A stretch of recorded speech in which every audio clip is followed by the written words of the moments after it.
Hello, my name is Dr. Dmitry Rosenkrantz, President and founder of the IDR, Institute of Dot Research.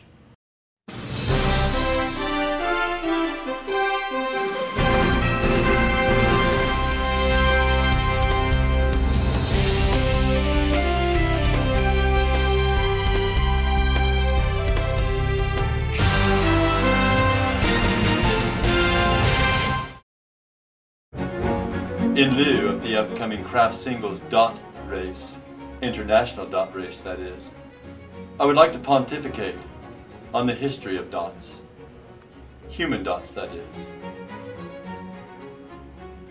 History tells us that somewhere around 400 BC, in the Paleolithic age, a small band of people known as dots began to flourish. They had a noble character. As time went along, somewhere around Constantine's decree in the early 300s, when church became friend of state, there was a widespread explosion of dots, and they multiplied all over Europe and southern Asia and down into other regions nearby. But then, the Dark Ages befell man. Times became hard.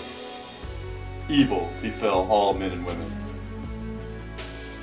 But into that dark time, there came a ray of light, the dot race. As the years went along, dot racers gained a certain status, almost on equal footing with gladiators, that of princes, nay, even kings. They accumulated for themselves, how shall I say it, vast wealth.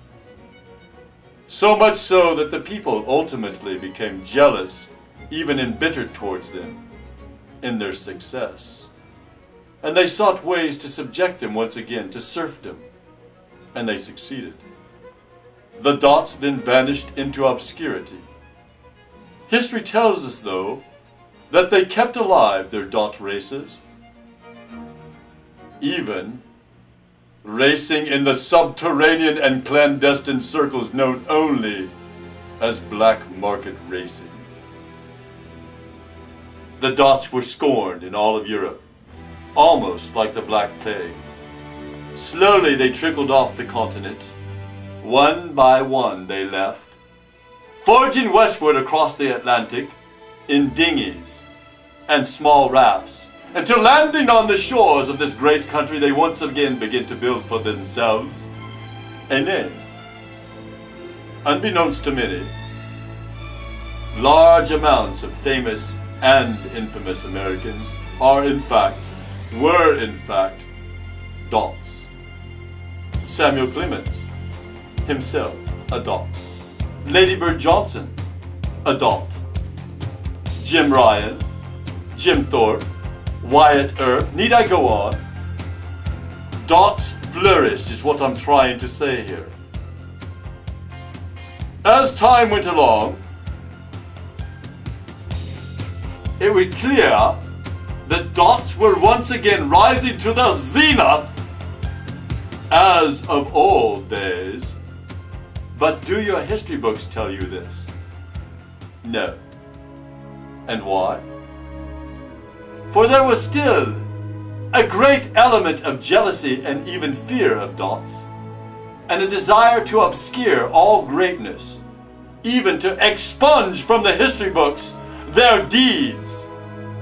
For instance, the lunar landing, the first landing on the moon, was not in fact done by Neil Armstrong. It was done by a dot.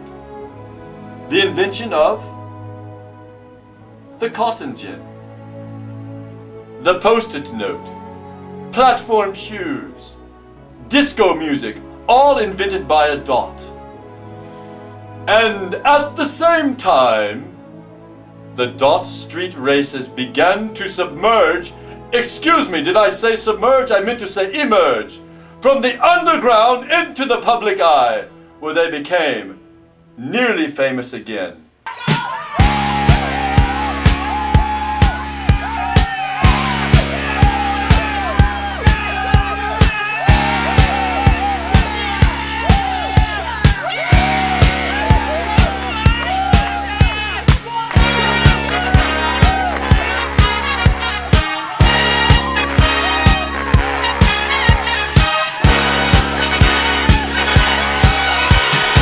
But in the late 70s, when the Megatron at baseball games was invented, dots became popular once again, and the dot street races were returned to the rightful place as a distraction and diversion for the masses.